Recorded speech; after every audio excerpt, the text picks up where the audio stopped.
pjesën e parë do të ndalemi tek vrasja në Vlorë e një 58 vjeçari Renato Hoxhaj, i cili punonte roje në një objekt në ndërtim.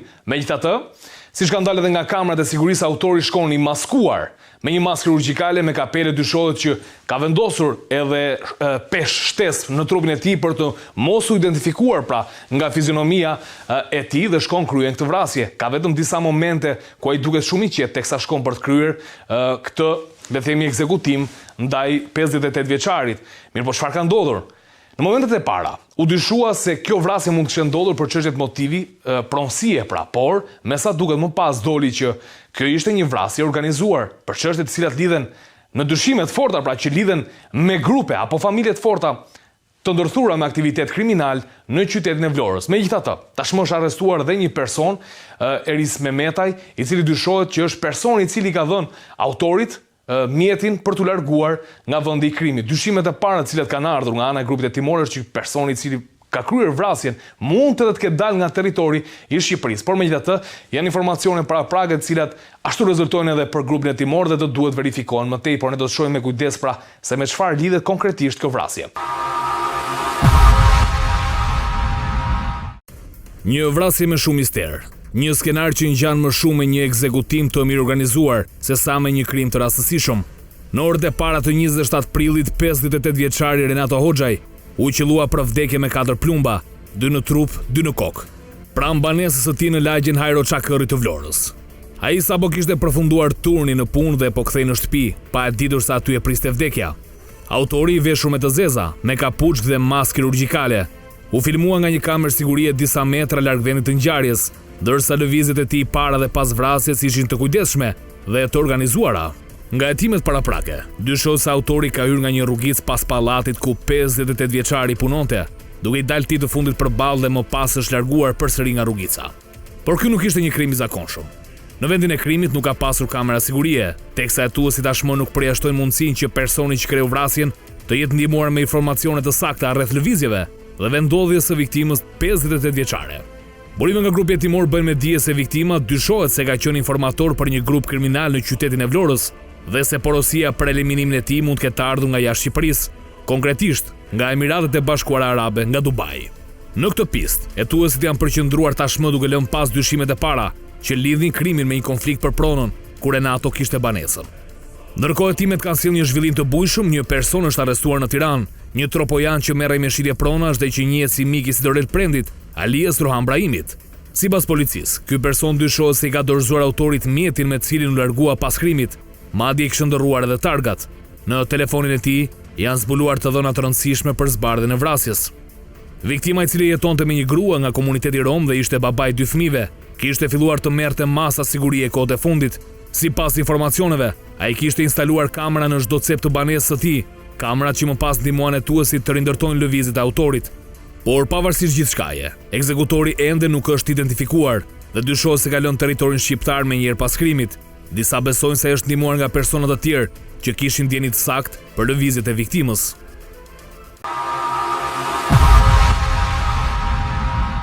Mirë, jemi rikthyer dhe siç e dëgjuam në insert, është një vrasje tashmë e cila ka marrë një tjetër hetim nga ana e grupit hetimor për shkak se në fillim u dyshua që mund të ishte një vrasje për çështje pronësie, por me sa duket jo. Dhe unë sonte për diskutuar për të çështje dhe çështje tjera kam të ftuar Sokol Bregun, gazetar.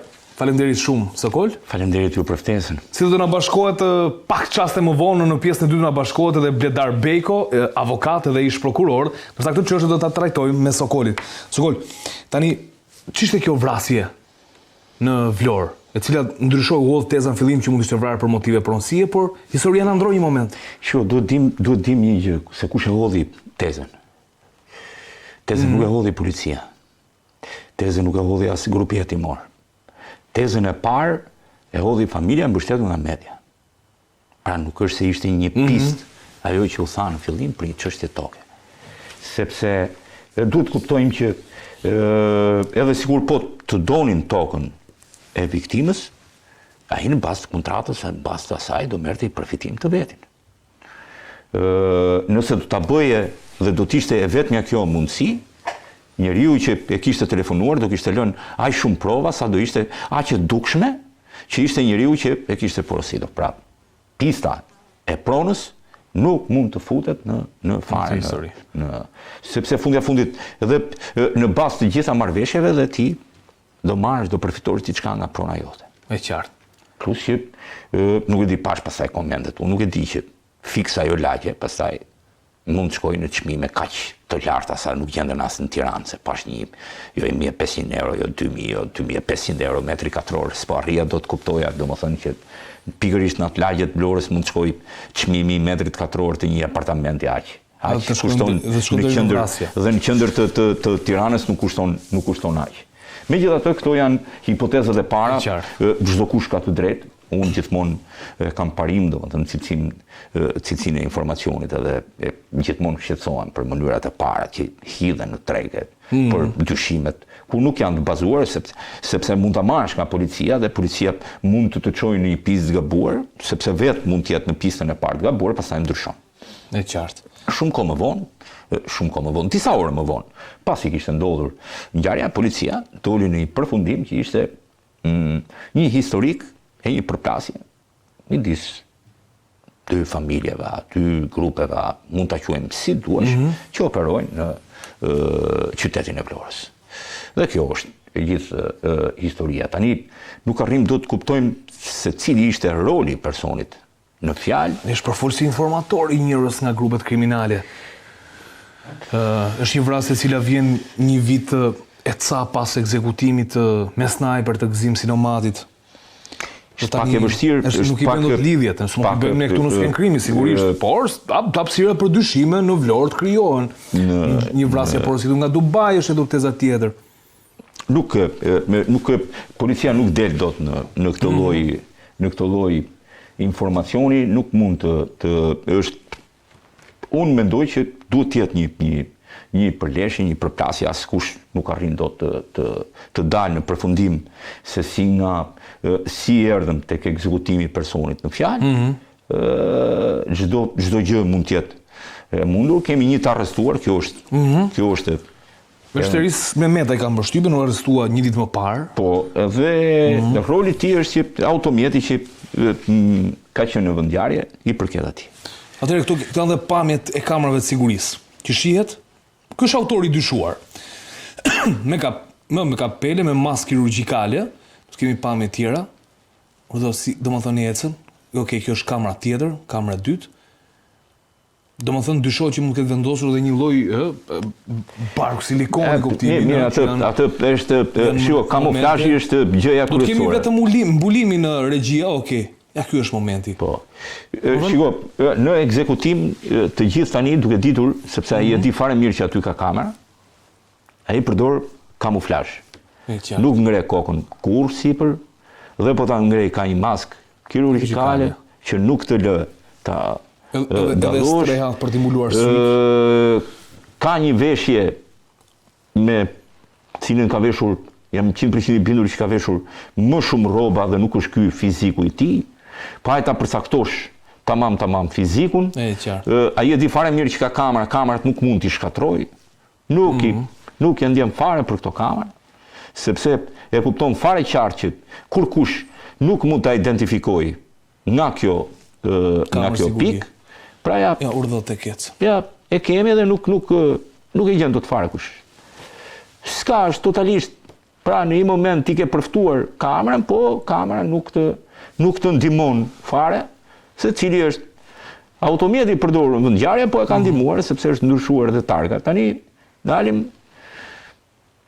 Tani ideja është që dyshohet që autori dhe mund të larguar nga Shqipëria. Është hedhur dhe kjo tezë. Shiko, media mund të hedhë çdo lloj teze.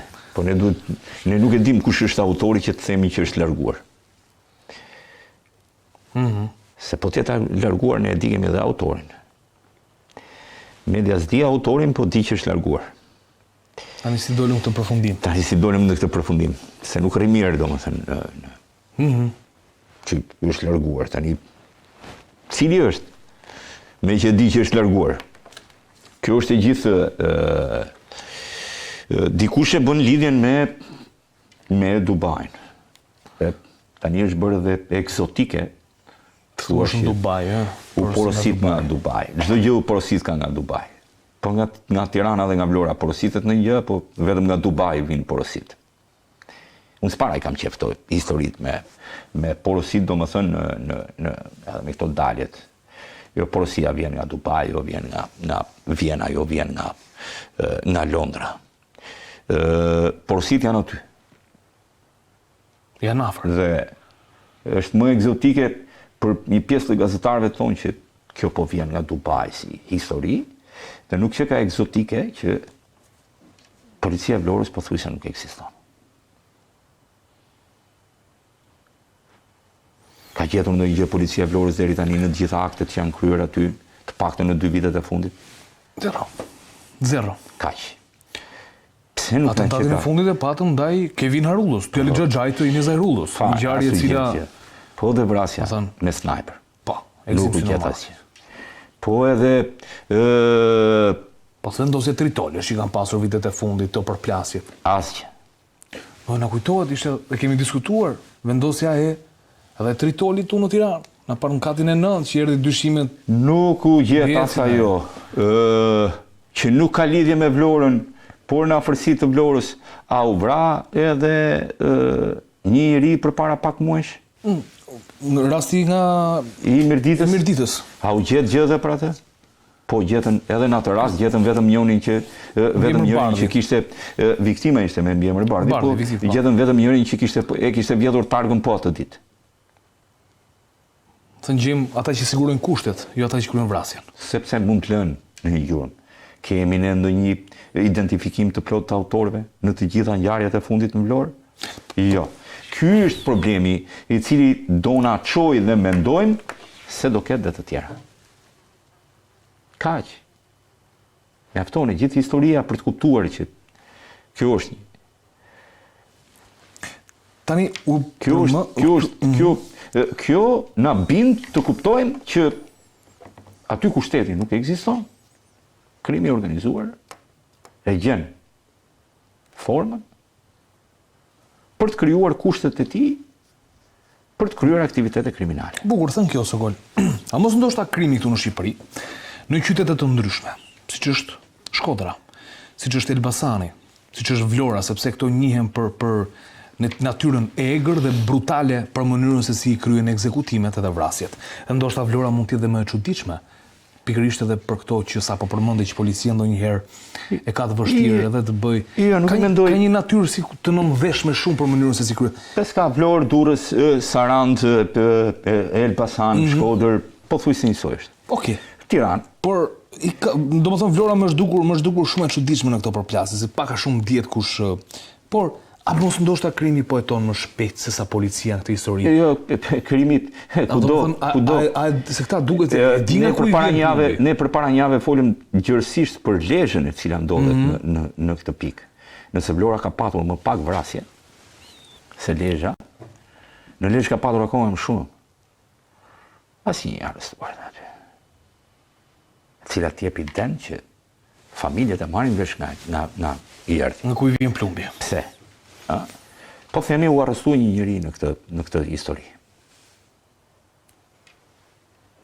Ky makinës. Tani familjet në konflikt. E din kujt I shërben kë. Se I din lidhjet e qartë. Se kush shoqërohet. Pra ata kanë mbaruar punë me informacionin tani.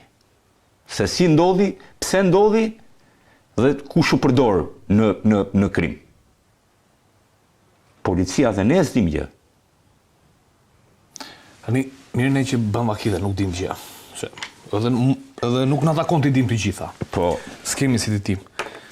Policia në Vlorë, për shembull, kur thua që është inekzistente, më liston do ndonjë faktor, është shkak presioni që vjen nga grupet kriminale, shkak paftësie, janë të përfshirë vetë në raport në grupet kriminale. Po prirem, ose më sakt e kam bindur veten, të mendoj që janë paftë. Prirem, se të kundërtën nuk do doja ta besoj. Pra, po them, marrim një lloj ngushëllimi duke thënë këtë? Po. Kjo është arsyeja më e mirë për ta bindur veten që jeton në Shqipëri. Kjo është e paftë, edhe s'kemi çepë. Ashtu siç mund t'ja lë fajin kur nuk e zgjidh dot një çështje shëndetësore, mjekut, pastruesit kur nuk e ka fshirë rrugën përpara shtëpisë, ku di unë, fakti që je shqiptar kur krijojnë probleme me ndonjë aeroport, e thu s'kam i pasaportë fuqishme dhe prandaj po më kontrollojnë mua. E tjera me këto, si tjerat me radhë, që ti e bind veten që nuk është ajo që ti mund të shohësh në sipërfaqe, po është një gjë që lidhet me papësinë. Sepse nuk do mundesha të dilja, përfton tani Vlora nuk është 200.000 kilometra. Ca kilometra është? 4 orë. Ti mund të kesh një kontroll plot ndaj qytetit. E menaxhon. Hajde mund ta merrnim Tiranën si përfaqe e madhe që a mund të menaxhohet dot, a menaxhohen dot kryeqytetet, se edhe kryeqytetet nuk menaxhohen gjitha dot nga policitë vendase. Për shembull, ajo që di për Belgjikën është që ka 2-3 lagje ku policia si intereson fare me fut. Atje gëlon krimi. Siç në ato që quhen favela. Po jam është kjo Molenbeek, janë ka shumë. Ashtu siç Britania e Madhe ka lënë Birminghamin jashtë çdo kontrolli, aty kryhet edhe trafiku i drogës, edhe drejtë, edhe shejtani, gjithë e din. Edhe ndoshta lidhe me vullnetin brapsht. Edhe po do ta lërë një. Do ta lërë një. Ashtu si në mes të New Yorkut ti ke Bronxin atje që thotë mos u fut çdo që futesh. Këtu duket i kemi lënë gjithë asaj. Domethënë un kam menduar gjithmonë që ne kishim lënë vetëm fushkrujen. Për arsye të çuditshme. Po. Që ne i prodhon vras ata drogë. Kishim lënë fushkrujen, hajt se kontrollojmë dot edhe një vend i duhet edhe që të mblidhen i gjithi, se nuk i kontrollon dot. Pra, për mos i tërhequr ata dhe ti çosh edhe në qendër të kryeqytetit, edhe në periferi të kryeqytetit, edhe në qendër turizmi, edhe kudo, ti i lë një si thua jo geto, se geto e përdorin në SBA, apo gjen një vend parafërsisht, domethënë të tillë, edhe ne kishim disa të tilla në 2 lagje në Shkodër, 1 lagje në unë kam bërë gjithmonë një përcaktim dhe çuditërisht vinte nga ato gjysmë lagjet të sistemit komunist. Për shembull, Bradasheshi, ku prodhonte vetëm persona me probleme të rënda kriminale, ishte lagja më e fundit fare, domethënë e Elbasanit. Ishte midis asaj që e quhej ishte fshat apo periferia e qytetit. Periferia e qytetit. Si ta lidhja me Durrësin, Shkozeti. Po, ka qenë zonë industriale, zonë industriale e cila lidhej apo spitalla. Si mund ta lidhish me Tiranën, Babruja. Ka qenë Kamza. Po këto ishin brenda kombinati. Po këto ishin brenda njësisë territoriale të qytetit. Babica në Vlorë, që ishte lagja e fundit, domethënë lagja ku ishin dhe varrezët. E qartë. Këto kanë prodhuar gjithmonë kriminalitet. Bradasheshi, metalurgjiku në Elbasan. Si mund të lidhem, ku do gjesh një lagje të tillë? Gjithmonë ka një qytet një lagje të tillë. Një lagje të tillë. Ka prodhuar persona problematikë, ëh? Sepse çfarë bënte sistemi komunist? Duke i parë kështu i çonte në atë lagje. Ata trashëguan po atë pronë dhe aty do jetojnë. A e kuptova. Sistemi komunist i prodhoi. Për shembull, Kurbini që ka patur gjithmonë probleme. Për shkak të superfosfatit atje të uzinës së madhe, dërgoi persona nga gjithë Shqipëria. Atë kishte zhvendosje. Rubiku që nuk ekzistonte.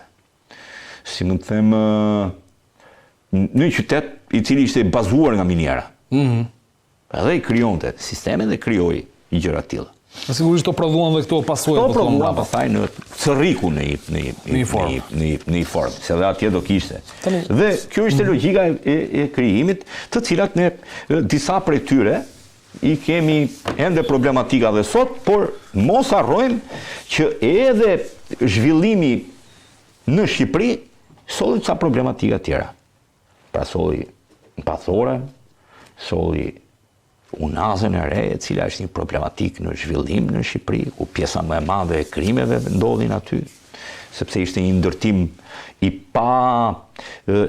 një ndërtim lagje e cila nuk u studua kurrë. Ose kjo ndoshta s'gol mund të hyjë ndoshta edhe në një debat më të gjerë sepse di pse e them këtë, e them në kontekstin që sigurisht një zonë mund të jetë zonë se kishim logjikën tek fushkruja që na prodhoi individ problematik, siç kemi parë këtë dosje. Po të frikshëm. Dhe do vazhdoj. Duket ka një pauzë tani, po do vazhdoj. Do vazhdoj. Thën kjo. Sado që lagja mund të jetë e tillë, do të jetë një vullnet politik. Pra, Lazaratin, vullneti politik e mbajti për shumë kohë, vullneti politik e shkatroi brenda të rritë. Po, problemi ka një gjë. Lazarati kur nuk ka patur, kishte një lidhje me kanabisin në një moment. Edhe tani është futur në një sistem ndryshe jetese. Por, nuk është se kam bjellë më përpara kanabis, edhe në një moment ja morën. Po të shohësh mentalitetin në fushkruj, mentaliteti me cilin ti rrit edhe fëmijët është baba ka, gjyshi ka vra, baba im ka vra, unë do vras, djali im do vras.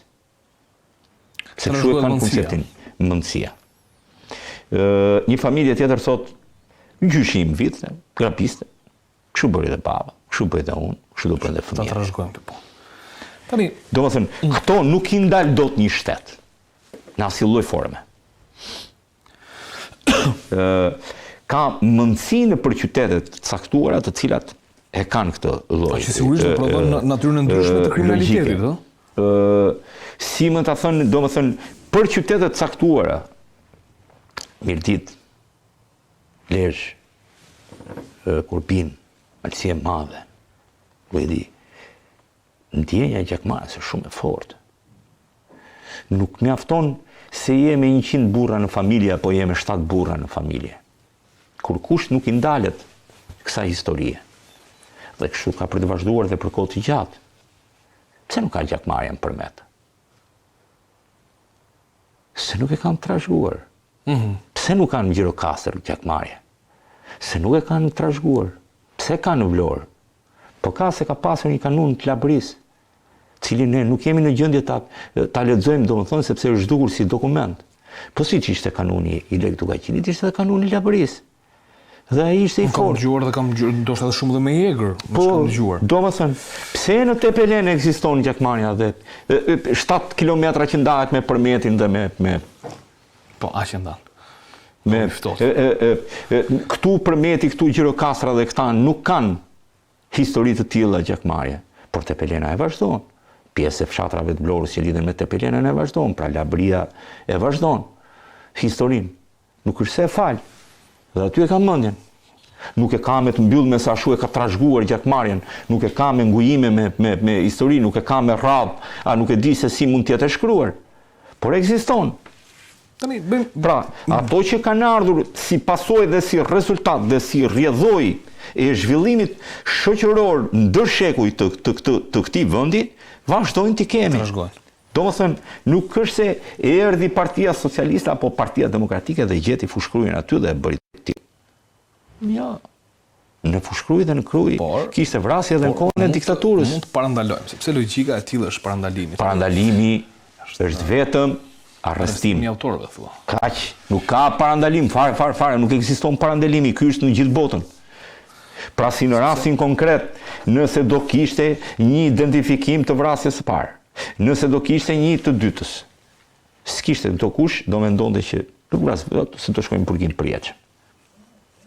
Ama duke kryer këto krime, edhe duke mos shkuar kurrë në burg, vazhdo. Se të lind çudi e madhe. Njëri i tillë, po ka një i tillë, domethënë që shkon dikush i organizuar mirë, me makinë arrestohet një person i dytë, mund dal vej treti, ëh? Jo, po nuk tregon ai se shiko, ai se ku t'ia dha makinën. Dhe vrasin roje natë.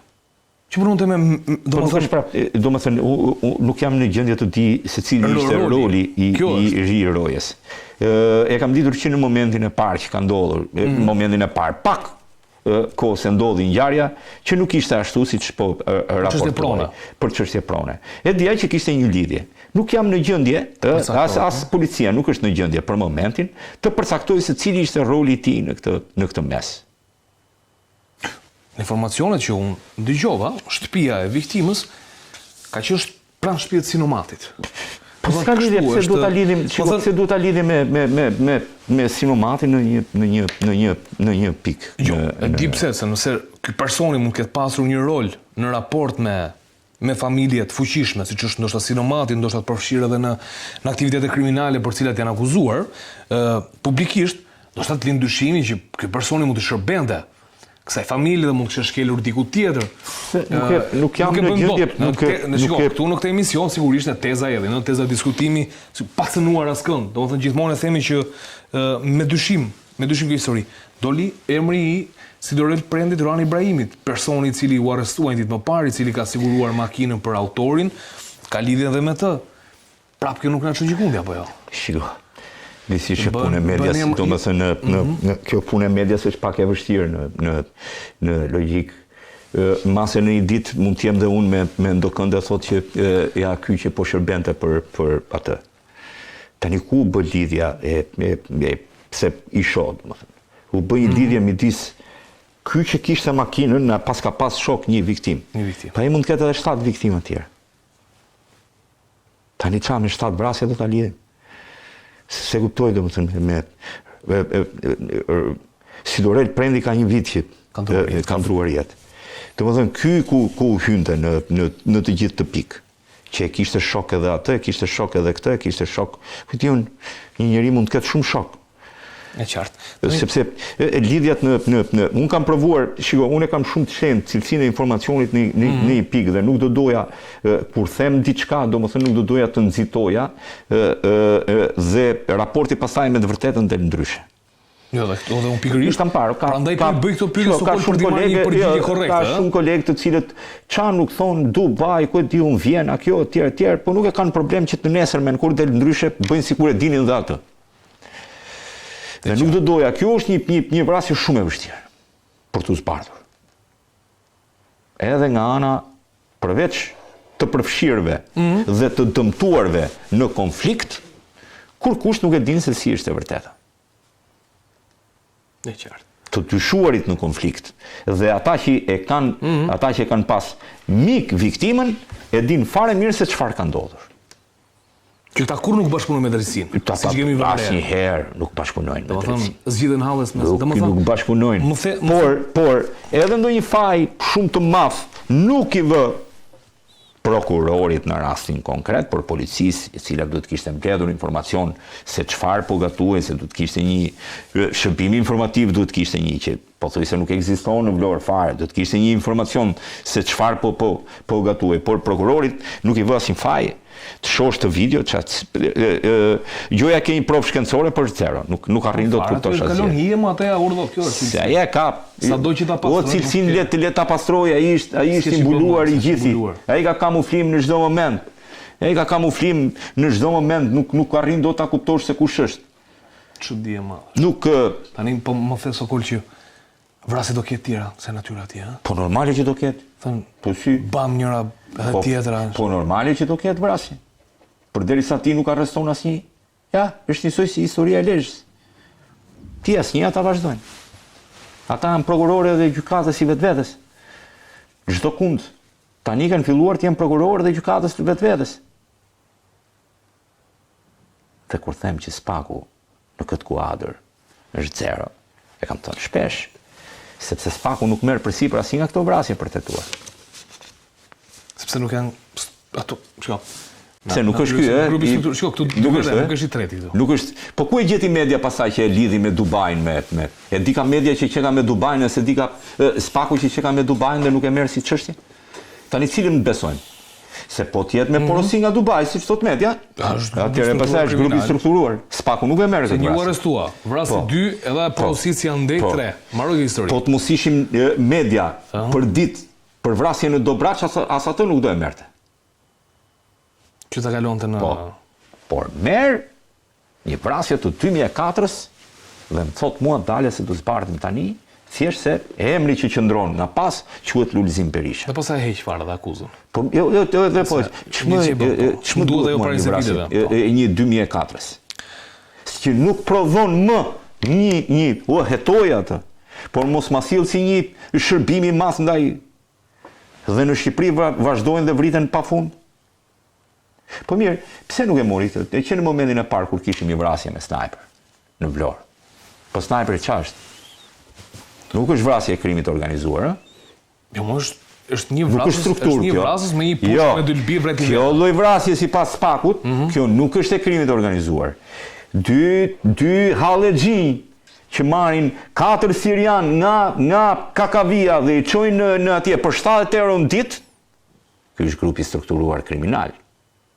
Po trafik, grupi strukturuar kriminal ky. Merë një fugon, hip 4 siriane dhe do bësh burg sipas edhe 5 vjeçin edhe hajde dalim. Ky nuk është. Pse nuk e merr Spaku? Se nuk ka këllqe, pra nuk ka këllqe. S'ka që bën, thua, nuk e çonda deri në fund. Pa ki çonda. Pa më mori do braçin, do braçi ku është hiç. Ka doli ministri. Se ministri ka mbështytur në tjetër në fushat tani edhe. Po, mbase atë do braçin, do e zgjidhi në 2045-ën, kur të përtoj në njëri të vazhdoj burgun e të thotë që po unë e bëra se më porosit filani. Okej, mirë. Kjo është e gjitha. Okej.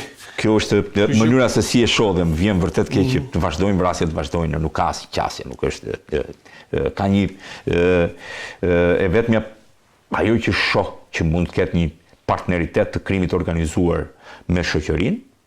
Dhe kur them partneriteti i krimit organizuar me shoqërinë lidhet me faktin që nuk po kryen akte më kriminale, duket sikur ka Fieri prej kohësh ka bërë një pakt të tillë, sepse vrasjet aty janë njërë në 3-4 vjet. Elbasani i vjet. Elbasani ka filluar kohët e fundit, por ka. Durrësi ka bërë një pakt me shoqërinë që nuk po krijon më. Edhe ngelet Vlora, Vlesha, Mirdita, Shkodra, Tirana. Të cilat vazhdojnë me një aktivitet të dëndur të tillë kriminal. Ka dhe Korça, po këta gjatë gjithë kohës me çka kanë vënë në re, pjesa më e madhe hyn intimiteti, domethënë. Ja, i kanë kështu konflikte çështje domethënë në sentimentale, familjare. Dashurojnë pafund edhe pastaj kryejnë krime në emër të dashurisë, nuk e di. Është si qark i gjithi është pamundur domethënë ta shpjegosh nga ana juridike dhe filozofike, po pse ndodhin që ta lidhësh me dhe do ishte e bukur se kur kishte edhe studimet natyrës sociologjike të vrasjeve. E kuptoj. Këta merrin në dorë një raport për kuptuar, sepse kjo ndoshta i shërben edhe shumë gjërave të tjera. Por megjithatë shumë çështje të rëndësishme neve na ngelen dhe janë vrasje të kësaj natyre. Mirë. Një çarçaf, një pish, një trup i pa jetë. Për 7 vite me radhë familja Antonio Karafilit ka jetuar me një plagë të hapur, të lënë nga një mister që u quajt vetvrasje, por e vërteta ishte më rëndë se kjo. Në qershorin e vitit 2018, trupi 19 vjeçarit u gjeti varur në një pemë në Voskopoj të Korçës. Ngjarja u regjistrua fillimisht si vetvrasje, por diçka nuk përputhej. Këmbët e Antonios preknin tokën. Nuk ishte gjurmë në duar, as lëvore pishe në thonjë. Nuk ishte ngjitur asgjë. Ai nuk ishte ngjitur kurrë në atë pemë. Pas hetimesh të pafrytshme, dosja rrezikoi të mbyllej. Por një vendim i gjyqtarit Arben Lena e riktheu çështjen për jetim, dhe kësaj radhe hetimi hodhi dritë mbi atë që me vite ishte mbuluar me heshtje. Pas një hetimi të thelluar dhe analizash të avancuara ADN-je, prokuroria e Korçës identifikoi 2 autorët e krimit, Recep Vathi dhe Kesi Spajllari. Të dashuruar në atë kohë, Vathi dhe Spajllari kishin krijuar një trekëndësh të rrezikshëm me viktimën Antonio Karafili, i cili ishte gjithashtu në një lidhje me Kesin, i fejuari i saj. Sipas dosjes hetimore, Kesi dhe Recepi në një akt makabër e mbytën Antonion me çarçaf dhe më pas e varën në një pish, duke tentuar ta inskenonin si një vetvrasje. Por ADN-ja e Kesit e zbuluar në çarçaf dhe mungesa e provave që Antonio të ishte ngjitur vetë në pemë, rrëzuan këtë version që qëndroi për vite me radhë si e vërteta që familja e viktimës kurrë nuk e pranoi. E njëjta provë fort u gjen edhe për Recep Vathin, i cili tashmë nuk jeton më. Ndaj Kesi Spajllari tashmë është lëshuar urdhër arrest për akuzën vrasje me dashin në bashkëpunim. Ajo sot ndodhet në Kanada, larg vendit ku ndodhi krimi, ndërsa bashkëpunëtori i saj Recep Vathi ka ndërruar jetë në rrethana të vetvrasjes. Krimi sipas hetimeve u motivua nga xhelozia dhe përplasjet që lindën nga marrëdhëniet e shumëfishta të Kesit me Vathin dhe të fejuarin që dyshohet se e vrau. Ditën e fundit që Antonio u pa gjallë kishte pasur një debat me Kesin në tavernën Michel, lokalin e prindërve të tij në Voskopoj. Më pas ajo, bashkë me të ëmën dhe vëllain e të dashurit, u larguan drejt vendit të krimit. Ishte pikërisht kesi ajo që njoftoi më pas se Antonio ishte vetvarur. Por ishte nëna e tij, Mimoza, ajo që gjeti trupin. Me këmbët në tokë dhe zemrën e një nëne që e kuptoi menjëherë, djali i saj nuk ishte vetvrar, ai ishte vrar. Pas 7 vitesh, drejtësia duket se ka folur.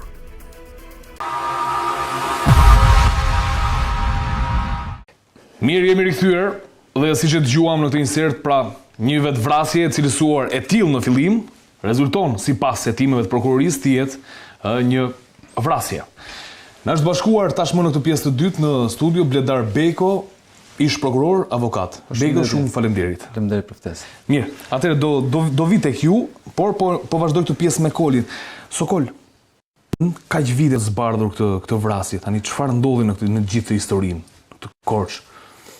Shkenca ka filluar të ndihmojë në zbulimin e krimeve. Dhe ka qenë pikërisht ajo njollë e ADN-s në Çarçaf, e cila në një moment ka dhënë një përfundim. Tani, se përfundimi me kaq shumë vonesë dhe a ishte përftuar kjo njollë ADN-e në Çarçafin e viktimës shumë vite më parë, dhe pse pikërisht në këto kohë, kjo pastaj do ta njohim si element në ditët në vazhdim ose pikërisht në kohën kur do fillojë edhe procesi gjyqësor. Mua, pavarësisht se nuk i përket një vrasje të krimit organizuar, pavarësisht se nuk është një vrasje që mund t'i përkasi trafiqeve apo historive të tjera, mua më ka dhënë një personalisht më ka dhënë një intrigë në mënyrën se si dhe kam një përgëzim për të gjithë grupin e timor që doli, sepse t'i rikthesh një dosje 7 vite më pas, është një gjë vërtet të jep një ide që vërtet që një njeriu po punoi dhe ka në konceptin e tij që do ta zbardh këtë vrasje, se kam një dyshim, kam një arsye për ta hulumtuar dhe se çfarë ndodh me vrasjet në Shqipëri. Ato dosjet futen në kartotekën e policisë. Edhe Zëpluri aty thua. Rasia pastaj mund t'i nxjerrë.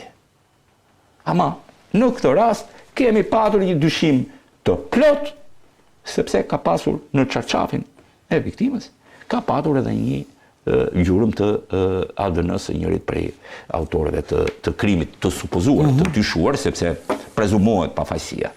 Tani është ngritur si akuzë. Provat janë shkencore. Pakundërshtueshme. Prova shkencore është e pakundërshtueshme zakonisht.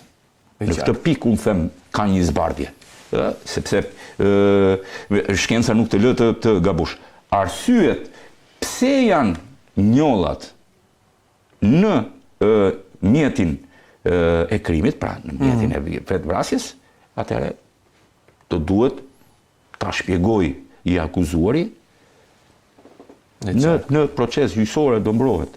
Por kjo e vërteton sepse nuk ka lidhje një Çarçafi është nuk është një bluzë që ti mund ta lësh dikund edhe ta preki. Pra nuk është një xhaket që ti e vendose në lokal në një portmanto edhe është vendosi. Çarçafi është si mund ta quaj një tesh intime e njeriut dhe Çarçafi ndodhet vetëm atë që është në krevatin e tij dhe kur kush nuk mund të jetë në atë krevat. Se është shumë intime si nuk ke ti asnjë lloj mundësie që ta prekësh Çarçafin e dikujt. Prandaj kjo është një provë shkencore që që e çon prokurorin në dyshime të plota që kanë ndodhur. Po t'ishte një kapele, një xhaket, nuk e di, një bluzë, sepse gjatë kohës që ti mund të lëvizësh, do isha dakord që okay, dale ta shohim dhe një herë si. Po Çarçafi është.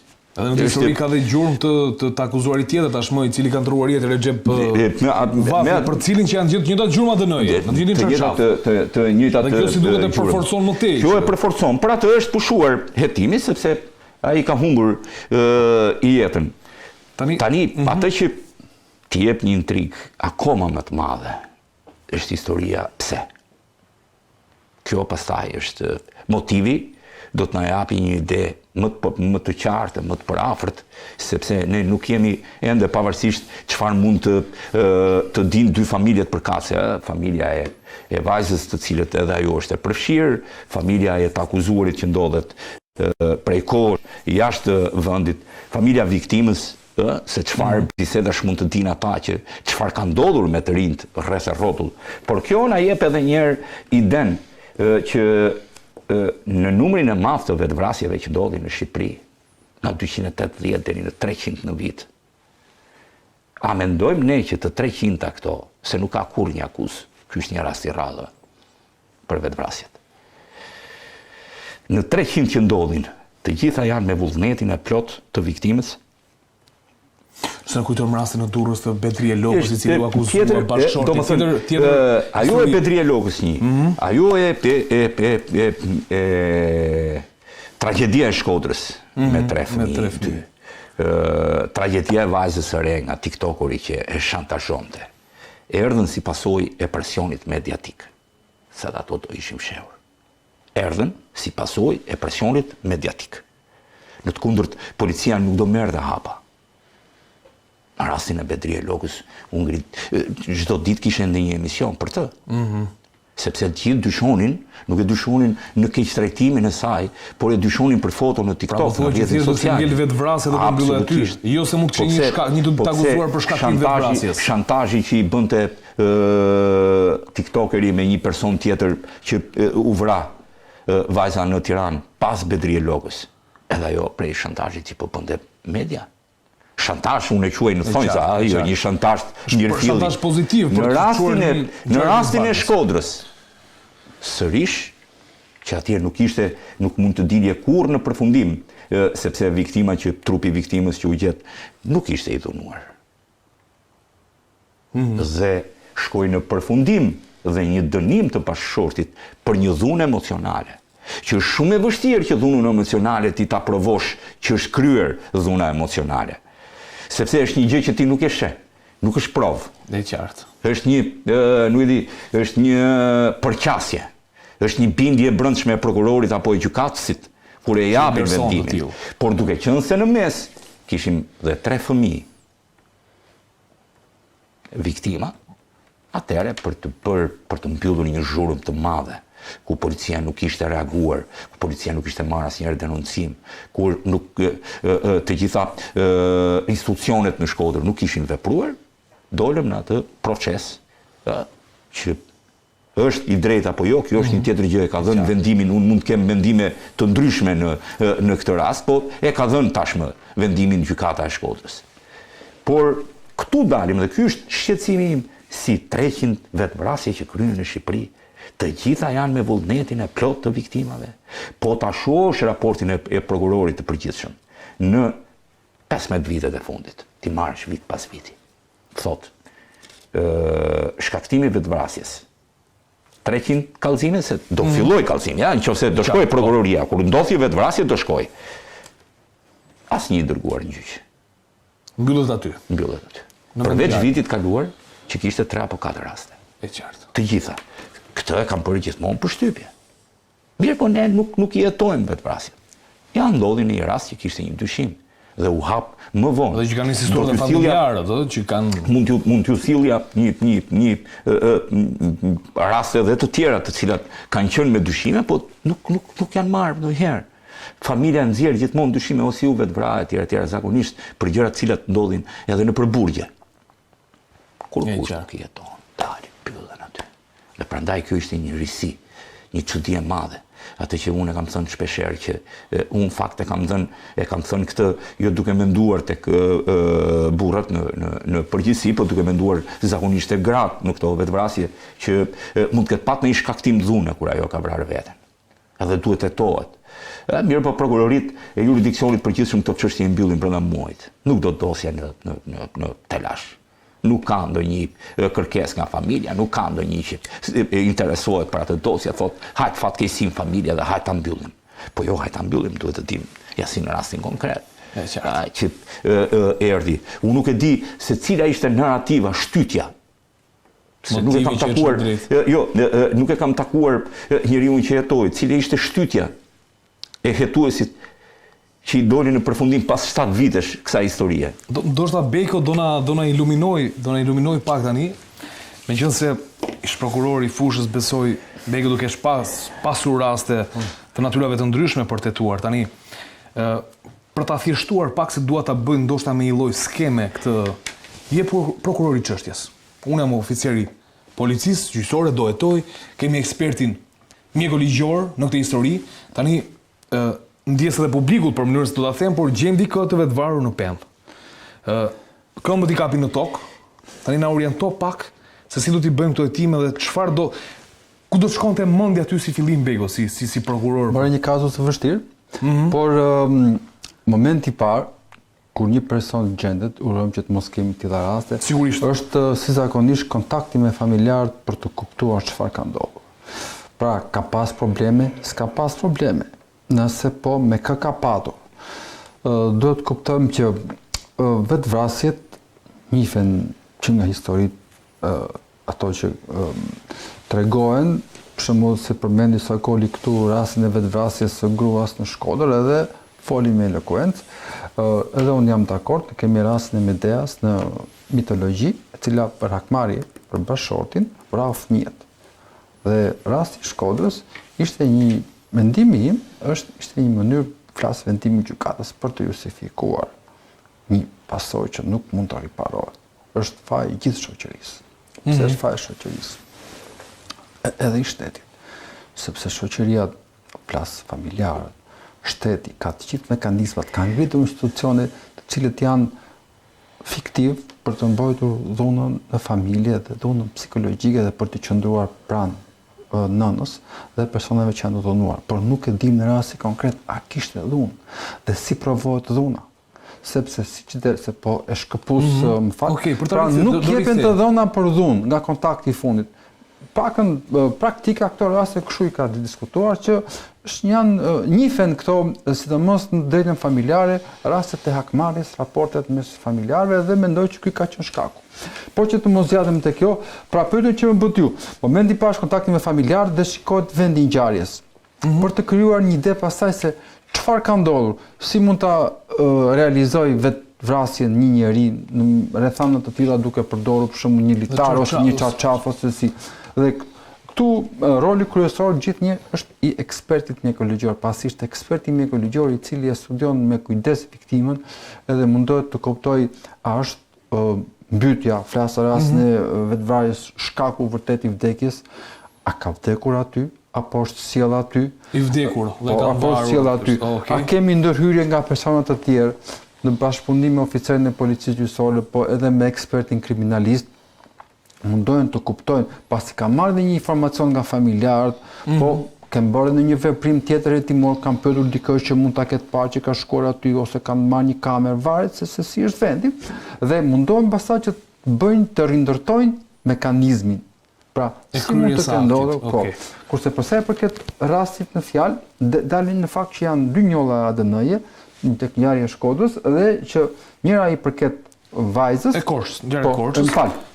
Dhe tjetra i përket atij burrit të madh në moshë që supozohet që kishte një lidhje me të akuzuarën, me Kesi Spajllari në këtë rast. Tani do të kuptojmë që ky nuk është rasti i parë që ne hasim në këtë zonë, se kemi pasur edhe një rast tjetër që është vrarë një djalë i ri që donte një vajzë nga dashurit e saj, të cilët ose nga një dashur i saj në bashkëpunim me disa shokë të tij, të cilët e kanë mbyllur në një liçen. Edhe më pastaj edhe vajza është marrë pa ndehur, kanë dashur edhe këta më duket a hedhin. Historia po në Korçë. Po në Korçë më duket. Po ajo ishte me shumë shenja dhe nuk mundet. Ai ishte ulum aty dhe ka ideja sikur dashur të vetë është mbyt ose ajo kap direkt sepse ishin tërheqja e litarit e të tjera kishte shumë histori domethënë. Po, ka punuar aty grupi hetimor, kurse në tilla raste në vetvrasjet në fakt doa të shtoj që familjarët në përgjithësi investojnë shumë për të kuptuar shkakun e vërtet të vetvrasjes,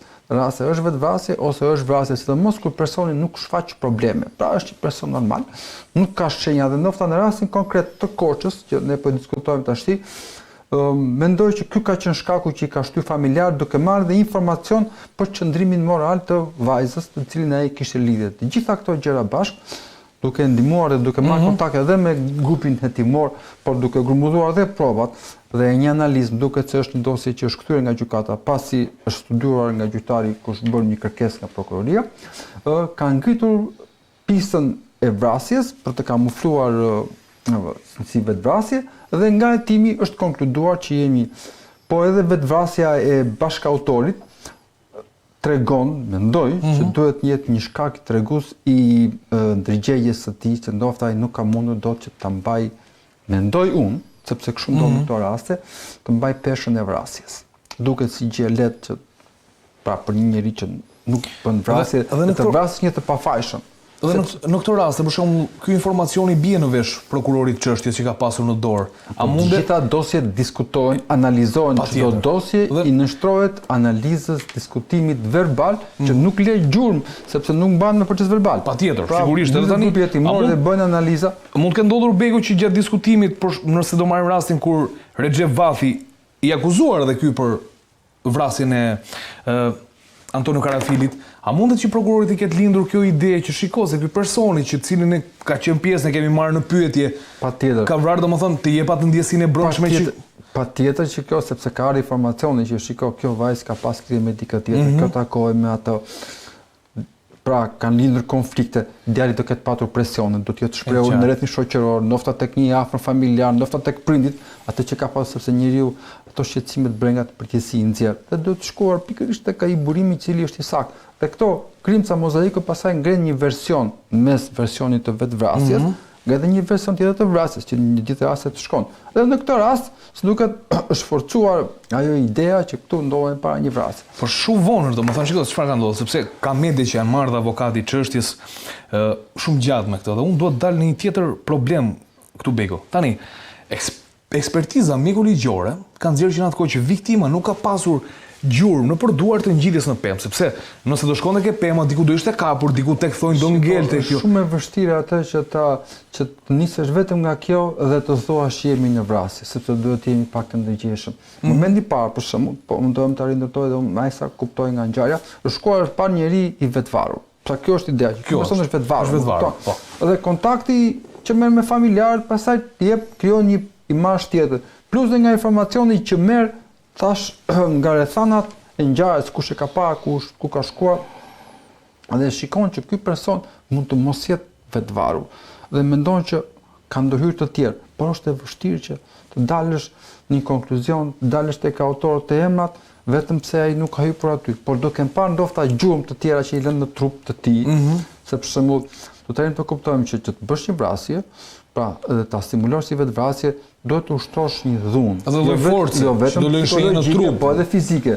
Dhe janë këto shenja që duhet të jenë lënë atij, të dukshme, të cilat nuk kanë lidhje me mekanizmin e vetvrasjes, që kanë përforcuar dyshimin të grupi hetimor, që në rasti konkret ne në fakt ndodhemi në një vrasje. Por nuk është lehtë donjëherë që ti ndash, sepse dash në konkluzionin, sepse përveç konstatimit të vrasjes do të zhvillosh edhe autorët. Patjetër. Kështu që kjo është e ngarkon edhe më shumë punën e organeve hetimore. 7 vite shumë janë për ta zbardhur. 7 vite janë shumë, por drejtësia ne kemi diskutuar në emisionin që ma lidh vetëm me le të themi me vështirësinë për të lidhur të gjitha provat me njëra tjetrën, apo ma lidh me idenë që prokurori ka dashur ta zbardhë. Është edhe vetë sistemi, se kemi diskutuar disa herë, drejtësia është në kolaps, po shkon dosjet 20 vjet, 20 nuk po mbajnë letra në përdor, shkon dosja në gjykatë në lart, kthehet prapë për gjykim 25 vjet. Kupton, nuk ka prokuror, janë reduktuar prokuroritë e rrethave, për shembull Pagadesi ka pas prokurori, është suprimuar. Pra, gjithë kjo ngarkesë është një fluks, sepse ai prokuror nuk ka pas vetëm atë, mund të ketë pas një prokuror që është shkarkuar, e ka marrë një tjetër të shkarkuar, një është transferuar, ka pas dosje të tjera që kanë patur precedent, kanë qenë dosje me të arrestuar që jepet precedent sipas udhëzimeve dhe urdhave që kanë pasur. Pra sepse do ta kuptojmë që puna e prokurorit nuk është vetëm një dosje, por mund të ketë 700 dosje dhe për 700 dosje i troket çdo njeri që ka një hall, si dikush që mund të ketë rastin ta banalizoj, i ka humbur një lop, se po them kështu, dhe dikush që ka një vrasje dhe këto kërkojnë angazhime të gjitha. E kuptoj. Mirë, faleminderit Beko, do i them sërish. Tani Sokol unë e bëra pyetjen Beko dhe i thash për çështjen e kohës gjatës. Tani mua shumë më duket koha. A mund vendosin prioritete? Mund të ketë pas probleme që prokurori nuk ka dashur ta rihapi, apo vërtet këto çështjet kur kanë të lloj konflikti të brendshëm ndonjëherë të kësaj natyre, është e vështirë për të zbardhur. Kjo është 7 vjet i shani. Pra mos harro që në milion vëllezër Çapja u dënuan me burkim të përjetshëm për një provë e cila ishte përftuar 15 vite më parë. Kryeministin Berishën e kanë arrestuar dhe ekstraduar për një provë të dyshuar të 2004-s. Vrasja e Vajdit Lamës 20 vjet më brapa. Jo, është mbyllur ajo. Mbyll, po jo në raport me Lulzim, flas si zbardhje e ngjarjes. Ajo është mbyllur për Lulzim Berishën, ai ka vetëm akuzën e vrasjes. Jo, këtë jam okay me këtë. Klodian Po flas si vrasë, domethënë që prokuroria mbas 20 vjetësh e rihapi për domethënë kështu që nuk do të thotë që koha, sepse kur ti ke përftuar një njoll ADN-je, shko tek vrasja e Babe Bir në Elbasan, aty prokuroria kishte një gjurmë në targën e makinës me cilën ishte kryer krimi.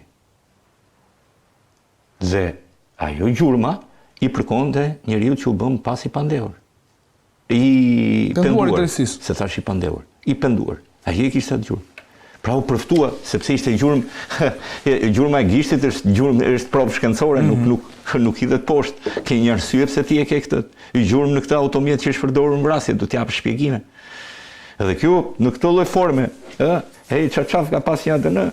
Të dytë, koha në cilën nuk e ka bërë dot lidhjen. Mos harro që në një kohë mund të ketë vënë një përgjigje të madh. Nuk marrohet në një moment, dhe të njëjtën do të bëj një paralele, mirë po aty u veprua shpejt, ndodh një vrasje 2 fisht në Vlorë, Vjera dhe bashorti i dikujt. Dhe gruaja, e cila më vonë doli që ishte bashkëpunëtore në këtë vrasje, u lëriste përpara komisariatit. Mblidhe dhe media thoshte kush ma vrau burrin, se më grabiti se ishte emigrante etj. Mirë po, vetëm një dyshimi ishte i grupit hetimor. Ama nuk gjenin dot asnjë provë që gruaja ishte përzierë në këtë pikë. Kishte vetëm numrin e lartë të kartave celularit cilat ajo kishte blerë. Dhe kjo e habiste. Që pse një grua që banon në një fshat të Vlorës duhet ketë 6 apo 7 numra telefoni. Për çfarë? S'ka as biznes, as gjë. Dhe duke ndjekur gjurmët e këtyre 6 kartave telefonike, numrave telefonik, doli që ajo kontaktonte me një person në një fshat të Fierit. Edhe e kishte kryer ai krimin. Po duhej një vit që të dinim në për ndjekje, gjurmime, hetime dhe ky ishte dyshimi i parë se ata mund të thoshin që po u futën për grabitje. Vrasja ishte e tmerrshme, se ishte me sopade, me tjera. Dhe fakti që kjo dosje nuk është mbyllur, dhe nuk është pushuar si një çështje, pra që nuk se zakonisht dosjet e vetvrasjeve arkivohen me njëherë, mbyllen. Mbyllen si çështje, po. Fakti që kjo është lënë aty, kemi arritur në këtë pikë. Jo domosdoshmërisht do të them, pra jo çdo dosje vetvrasje ne do ta trajtojmë si vrasje. Sepse kemi vetvrasje pafund. Jo, prokurorët bëjnë të kundërtën. Asnjë prej tyre nuk e konsiderojnë si shkaktim vetvrasje apo vrasje. Asnjë prej tyre nuk e kanë konsideruar për shumë vite si të tillë. Mendoj që janë konsideruar, biles e kemi bërë analiza, kanë shkuar deri aty se për shembull ka qenë një periudhë që shumë nga këto vetvrasjet bëheshin me fosfoksin. Fosfoksina është një lëndë helmuese shumë e fortë, e cila përdoret në bujqësi, kryesisht për pastrimin e grurit. Ajo ka një veti të jashtëzakonshme që është i vetmi përbërës kimik i cili mund ta pastrojë grurin 100% nga të gjitha mikrobet. Krijon një proces kimik, shpërbëhet, shpjahet gruri dhe pastaj është i përpunueshëm me të tjerë. Mirë po është shumë helmues. Për këtë arsye, pra, pse ka një përdorim të gjerë dhe është deri më sot mbahet si vetmi mjet cili mund ta pastrojë grurin, sepse gruri ka parasysh mblidhet në para. Patjetër. Ndotja është nuk është që qarkullimi. Dhe është bërë një debat atëherë në kushtet që po helmohen kaq shumë vetëm me fosfoksin, mos ndoshta duhet mirë që të eliminohet fare nga farmacit kjo fosfoksin. Mirë po krijuan shumë iluzione, po pastaj do të heqim litarët në qarkullimi, do të ulim katin e pallateve sepse note qidhesh në njerëz. Pra, mendoj që është shumë e vështirë që ti parandalosh këto dhe shkaktimi dhe vrasjeve është një proces psikik që përgjithësi lidhet me natyrën e njeriu. Nuk kërkon domosdoshmërisht një keqtrajtim të vazhdueshëm konstant ose të vësh në shkaqe, sepse shumë njerëz mund të keq trajtohen sot, po jo të gjithë vrasin vetë. Po jo, shiko, ka një gjë Bego. Sepse për Prandaj duhet të arrijmë të kuptojmë çika të ndarjen kusht ajo dhuna psikologjike e caktuar që të çon në vetvrasje atë individ që është i dobët, se do ta pranojmë këtë. Dhe ka të tjerë që e trajtojnë ndryshe. Ka një gjë, unë realisht e vlerësoj faktin që në një lloj forme, si gjithnjë me diplomacinë tënde Bego, i den një lloj mbrojtje organit akuzës, dhe unë jam shumë okay që ti je korrekt. Por çfarë ndodh? Më pëlqeu që tha Sokoli në kuptimin kur them më pëlqeu kam për të reflektuar të gjithë, që në 300 apo 200 e kusur vetvrasje që ndodhin, a janë të gjitha të tilla? Pra a mos ndoshta duhet që prokurorët, grupi hetimor, më saktë, domethënë, të shkojnë pak për të gjës. Sepse mund të dali rasti Bedrije Logës, mund të dalin ca mesazhe kërcënuese në telefon, mund të dalin një tjetër histori. Por shumë e vështirë që të gjykosh sepse sidomos për krime që ndodhin në familje është tej masë e vështirë sepse në përgjithësi këto krime mbyllen dhe mbulohen aty për aty. Kupton? Pra nuk njerëzit janë hajtë ndërgjeshëm pavarësisht nga formimi kulturor e tjerë. Kolegu juaj thotë dikur që 4 muret e shtëpisë janë vendi më i rrezikshëm. Si shprehje. Përse se krimi ndodh aty mbyllet aty. Ndoshta një shumë e vështirë për të trajtuar në këtë kontekst. Është dakord se është e vërtetë. Gjithë ndodhen patjetër, po edhe kjo është një vështirësi tjetër e hetimit, por jo në çdo rast duhet ta quajmë vetvrasjen sigurisht vrasje. Këtë do ta thosh. Do ta çmojmë, do të jesh ekuilibruar, por mos harro kthejmë prapë tek ajo që thashë. Është janë reduktuar pa mas numër dhe do ta shikosh veten që të kesh një volum të jashtëzakonshëm çështjes. Do të punosh pafund jashtë orarit dhe prapë të ketë dot. Dhe policia është e ngarkuar, gjithë organet e ngarkuar, mjekësia ligjore është e ngarkuar. Duhet ta trajtosh në terren, pra ta kuptosh sa e vështirë është. Po mendoj që punë është bërë. Ne do të themi që janë 300 vetvrasje, kemi 300 vrasje. Jo. Është ja që pas ka patur dhe ata i kanë nxjerr. Mund të ketë patur që kanë qenë dhe vrasje. Po shumë e vështirë që ti shkon deri në fund. Mendoj që s'është e lehtë, sepse janë të tilla që pastaj disa raste ke që janë shfaqur si vetvrasje nga familjarë dhe me njëri janë identifikuar që kanë qenë vrasje. Po ato, pra bëhet punë, po s'është e lehtë. E kuptova. Sokol, tani me këtë vajzën, Kesi Spajllari, ndërsa është ngritur akuza e vrasjes bashkëpunim. Kjo vajza jeton në Kanada. Tani kemi marrëveshje ekstradimi, kemi informacion për të histori, apo kemi marrëveshje ekstradimi nuk kemi me Kanada. Nuk kemi mundur kur dot që të marrim dikën. Nuk kemi mundur dot kur të marrim nga Kanadaja. Një foto ndoshta jo etike vetëm një foto. Tregon natyrën e saj, që jashtë si del në fotografi ky njeri me nuk kemi mundur dot të marrim kërkënd nga Kanadaja. Jam shehur aty persona të ndryshëm, të cilët kanë pas probleme me ligjin në Shqipëri, qoftë edhe me burgim të përjetshëm. Mirë po janë identifikuar vonë kur Kanadaja i kishte dhënë shtetësinë atyre. Pra nuk e dini çfarë statusi është. Nëse është në statusin e një shtetase kanadeze sot, pra nëse ka marrë atë, unë mendoj që është pothuajse e pamundur ekstradimi i saj. Nëse është në statusin e një emigrante shqiptare, cila ende nuk i ka përftuar dokumentat, po mendoj që Kanadaja do t'ja ketë dhënë sepse aty ka një procedurë më ndryshe, do të hasi probleme shumë të rënda, probleme të forta për ekstradimin. Do të thuash se kjo nuk ka një lidhje me qasjet, ka një lidhje me zyrat avokatore atje, të cilat ta japin këtë mundësi. Vetëm kjo është mënyra, ka avokat të cilët do ta ndalnin, dhe Kanadaja është një shtet ligjor ndryshe nga marrëveshje ekstradimi nuk kemi, kështu që ndodh kjo histori. A trajton Kanadaja pastaj si një bashkëpunëtore në vrasje në mënyrën apo diun shteti sheh me një sy tjetër në statusin e saj social, civil etj. Kjo pastaj përket një tjetër historie, përket një tjetër shteti. Por un kam shumë vite që nuk di nga Kanadaja që të jetë biles ka disa shqiptarë të cilët kur duan t'i largohen nga Amerika ku kemi ne një marrëveshje e ekstradimi, shkojnë në Kanada dhe ekstradimi pothuajse bëhet i pamundur. Nuk është vetëm Dubai. Dubai është zgjedhur sepse ka kushtet klimaterike. Edhe shkoj dhe kollaj. Jo, ka dhe kushtet klimaterike, edhe kollaj. Në Kanada nuk është se të mba njëri fort.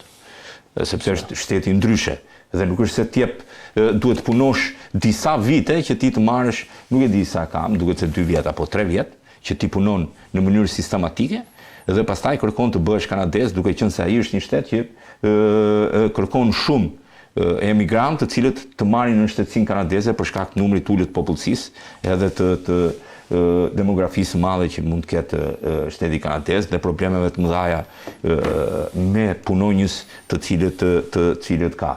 Mund të harrojmë që është njësoj siç është Shtetet e Bashkuara të Amerikës, ka një ndër programet e atij llotarisë që thot, po nuk është një llotari kështu, por të gjithë mund të shkojnë. Të gjithë mund ta kenë llotarinë, thjesht duhet të kesh një nivel të anglishtes apo të frëngjishtes në një nivel shumë të lartë dhe duhet të jesh i ri për të emigruar në Kanada dhe për të bërë një shtetas kanadez. Pra nuk e di statusin e vajzës në di që në këtë moment jeta e saj do të sungohet sepse po doli nga Kanadaja, kudo që të shkojë edhe në Amerikë do arrestohet sepse do jetë në listën e të kërkuarve ndërkombëtare, besoj ka dalë tashmë në një listë të tillë. Besoj se nxjerr direkt, domethënë mbasi del ngrihet akuza, policia shpall. Ja do të bëj një shpjegim që të mos. Okej.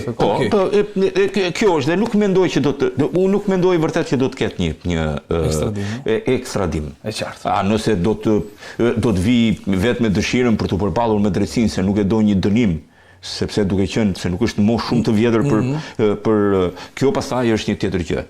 Sepse kjo do t'i ndalonte përfundimisht lëvizjen nga Kanadaja në çdo moment që ajo do donte. Tani unë nuk e di lidhjen me ato, sepse pas Kanadas ti mund të shkosh edhe në ca shtete të Amerikës Qendrore ku pothuajse nuk ka shtete, nuk e dim fare ku ekziston Shqipëria. Nuk s'janë kam përshtypjen nuk janë as antare të Interpolit që pothuajse është 80% e globit antare e Interpolit e as antarët e Interpolit nuk janë shumë prej shteteve në Amerikën Qendrore ose ishut janë në Karajibe, domethënë. Kështu që nuk mund të them nëse por e shumë dyshim e ekstradimin e saj. Ajo që më pëlqen është zbardhja, dhënia e vendimit, një përfundim që po këta ndihmuan në vrasjen, arsyet pastaj. Okej, mbeten mister ato. Okej, faleminderit Sokol.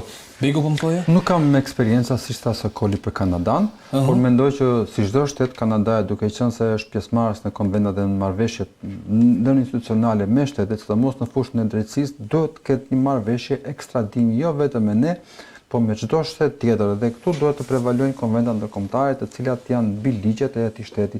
Por ndoshta mund të ketë politika të caktuara mbi ekstradimin, se për shembull edhe Dubai thuhet që nuk ekstradon, por kemi patur rastin e fakt që ka ekstraduar dhe ka çuar Belgjik. Belgjik, po, është një nga vëllezërit e marrëveshje ekstradimi në Belgjik. Po, shiko, janë politika të shtetit, sepse këta janë shtete që kanë politika të caktuara, ekstradimet përfshihen në konventa. Pra, çdo shtet ka një rregull të thjeshtë, kështu që nuk do të mbaj individ, po as ti mbash individ që kanë ka deportime, ka lloj-lloj mënyrash. Pra, për shembull ti je Gjermania, unë jam Shqipëria, ta banalizoj, ti nuk do të kesh ta që janë kriminalë shqiptar, edhe unë ta që janë gjerman. E sqarova shiko. Thash që nëse është shtetas e shqiptare, ne na kanë ardhur nga Kanadaja. Por që nuk ka një mund të bëhet njëjë vendimi penal. Fare mirë, ne mund të çojmë aty vendimin ton penal, edhe për këto ka marrëveshje dhe ka konventa. Dhe nuk mendoj që ajo do jetë e qetë. Rastet me Kanadan që kam parë, kur ai është një emigrant i cili ende nuk ka marrë pasaportën kanadeze, është ekstraduar. Në rastin kur e ka marrë pasaportën kanadeze dhe e ka në shtetësinë kanadeze, ka patur probleme shumë të mëdha. Nuk e di se si mund t'i ketë ato gjona, sepse mendoj që e di këtë në rastin protoduari.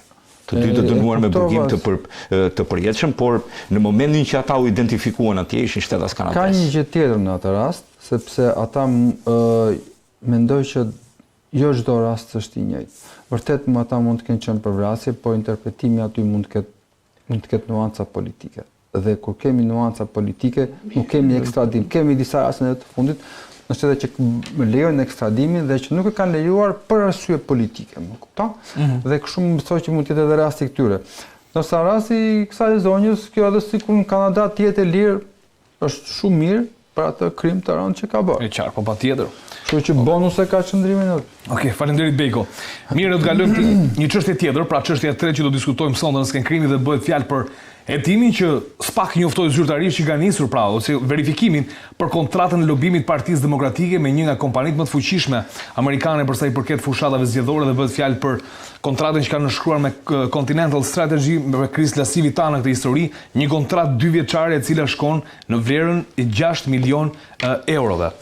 Do të jetë një diskutim interesant sepse do të shohim kryesisht anën e drejtësisë kush do ta bëjë hetimin, por sigurisht edhe nuancat politike që në trajtimin e kësaj çështje nuk mund i shmangim dot. Beko po nis me ju tani. Do duhet ato SPAK këtë kontratë lobimi a parashikohet diku? A kush do të jetë institucioni që i jeton edhe ku duhet që partia domethënë ta dorëzojë këtë në raport me të qenurit korrekt për sa i përket zhvillimit fushatës zgjedhore? Kam i qartë që po e formuloj edhe vetë pyetjen. Në rasti konkret ne kemi 2 ligje të posaçëm. Është ligji për partitë politike dhe kodi zgjedhor.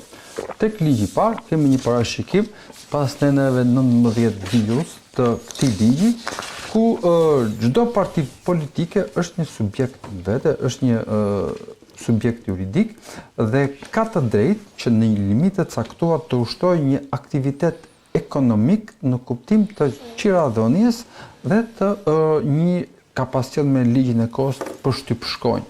Por jo të ushtoj aktivitet ekonomik si një shoqëri tregtare, person juridik që ushton aktivitet ose person fizik. Kupton?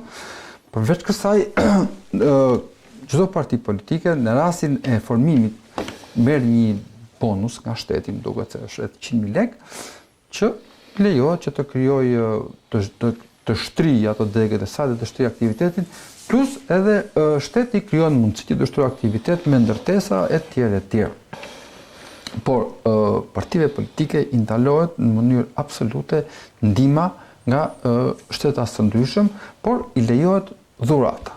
Ka një limit dhe për çdo rast që kjo parti politike merr, flasim gjithë tek ligji për krimin e partive politike, merr të ardhura, ato pasurohet në një regjistër të veçantë ku kontabilizohet më pas. Është kontrolli i lartë i shtetit, i vetëm institucioni që kryen auditin në shtet, cili ka drejt të bëjë auditin tek çdo parti politike për të parë të ardhurat si janë, si dhe çfarë burime është të ardhur ka. Mund të jenë falbeko, mund të jenë dhuratat më të mëdha se sa buxheti që i përcakton shteti partisë politike? Në mënyrë kategorike jo, ato kanë një limit të caktuar dhe partia politike supozohet ta thash, mund të ketë ardhur vetëm nga qirat, kuotat e antarësimit dhe në disa dhurata të vogla nga persona të ndryshëm, të cilët duhet të kenë kujdes nga konflikti i interesit. Pra, në rasti kjo parti vjen në pushtet, ka një parashikim ligjor që i ndalon këto persona që të marrin pjesë në tendera si persona juridik. Kur kjo parti është në pushtet, në vlera të caktuara në mos gaboj duhet të jetë tek 10 milion lekë të reja e lartë. E kuptoj. Kurse kodi zgjedhor pastaj ka një parashikim më të gjerë, më të specifikuar, duke qenë se është rasti konkret që ne po diskutojmë dhe lidhet si me financimin e partive, ashtu dhe me financimin e kandidatëve për deputet. Çdo parti politike merr një të ardhur nga shteti në bazë të numrit të vendeve që ajo zën në kuvend. Dhe sipas numrit të këtyre vendeve ndahet 70% e buxhetit, që është përcaktuar për partitë politike. 20% ndahet në mënyrë të barabartë të partive parlamentare, ndërsa diferenca 10% marrin disa parti që kanë marrë pak vende. Përveç kësaj, do të kemi parasysh që është ndaluar në mënyrë kategorike ndihma nga të huajt, nga shtetet të huaj ose nga individ të huaj. Por edhe ndihma që mund të jetë e brendshme nga individ, nga persona fizik ose persona juridik sipas rastit do jetë e kufizuar. Ka një limit vlera deri në 50.000 lekë.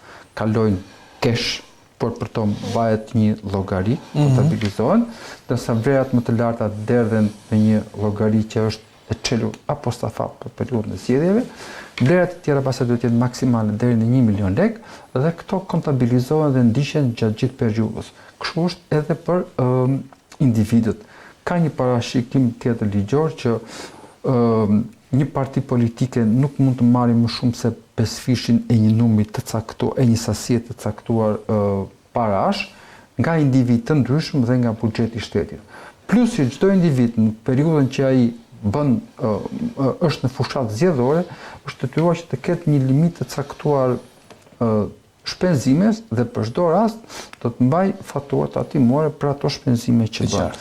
Të gjitha këto që përmenda unë, në fund fare, pasi përfundon procesi zgjedhor, Komisioni Qendror Zgjedhor nga një audit me ekspert të pavarur, të cilët më pas të detyrave të caktohen dhe që nuk janë në konflikt interesi me këto subjekte zgjedhura, me partitë politike, kryen një procedurë auditi të këto parti politike për të parë hyrat dhe të dalat, pra sa përputhen shpenzimet e tyre të deklaruara në fushat me këto të hyrura. Po si vonë kujtohen për ta bërë për shkakun, sepse nëse marrim para, bëjmë një fushat të mirë, fitojmë vota, fitojmë pushtetin. Një propozim që të ndryshoj ligji. Po ta bëjmë punë, të bëjmë softu, në sken krimi. KQZ-ja, shiko, ky është një ligj që kanë bërë partitë politike. Është ligj intereson atyre, ë? Është ligj, nuk e ndrojnë. Biles KQZ-ja njoftimin e bën 2 muaj duket pas përfundimit të zgjedhjeve mbi këtë burim të likshëm. Kanë të drejtën që ta deklarojnë partitë dhe ajo e bën konstatimin 2 muaj pas përfundimit të zgjedhjeve. Po, kështu ka. Tani 6 milion bejko këtë histori. Duhet SPAK ta hetojë këtë? I takon SPAK-u ta hetojë? Pra, i takon dhe a duhet ta hetojë? Shiko, SPAK-u ka të drejtë që të ketë kompetencat të pafundme në kushtet që ne jemi përpara një situate të tillë. Por duhet të kuptojmë një gjë që jo gjithçka të tjetë kompetencë SPAK-ut dhe në pakën në informacionin që kam unë, SPAK-u po bën një verifikim. Verifikim.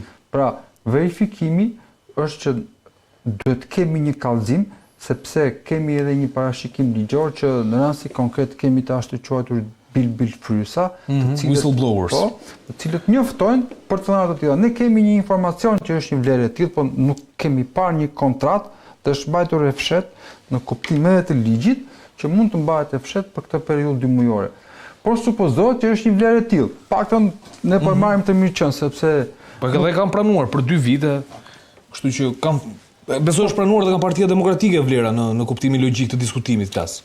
Po, është pranuar dhe unë mendoj që është një kontratë ligjore dhe morale. Dhe që u habita pse SPAK ndërhyri dhe u fut në këtë pikë. Aty te SPAK-u kam 2 dilema. Pra, historinë e SPAK-ut në vetvete dhe historinë e medias. Media i merr gjërat për llogari politike dhe i transmeton ato si jashtëzakonisht sikur po bëhet nami dhe sikur pra duhet të ndajmë politikën nga media.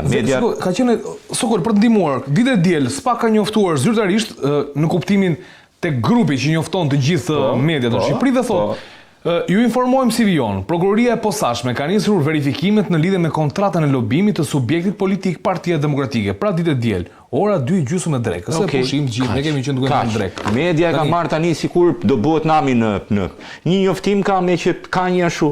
E marrim për verifikim. Shkon në KQZ dhe nuk është e depozituar. Tani çfarë bëhet fjalë? Sho, serioziteti një gjëje lidhet me kompaninë në cilën ti e futur në lobim. Dhe kjo është një ndër kompanitë kryesore dhe më të mëdha sot në Shtetet Bashkuara të Amerikës. Tjetër gjë në mendoj unë mendoj që zoti Berisha do ta ndihmojë ky lobim për t'u larguar në ngratës. Po kjo është një perceptimi im personal, duke nisur dhe duke menduar se cila është firma që e ka marrë përsipër. Pra firma që e ka marrë përsipër e ka ditur se me çfarë rasti kemi të bëjmë. Me çfarë problematike është Partia Demokratike sot.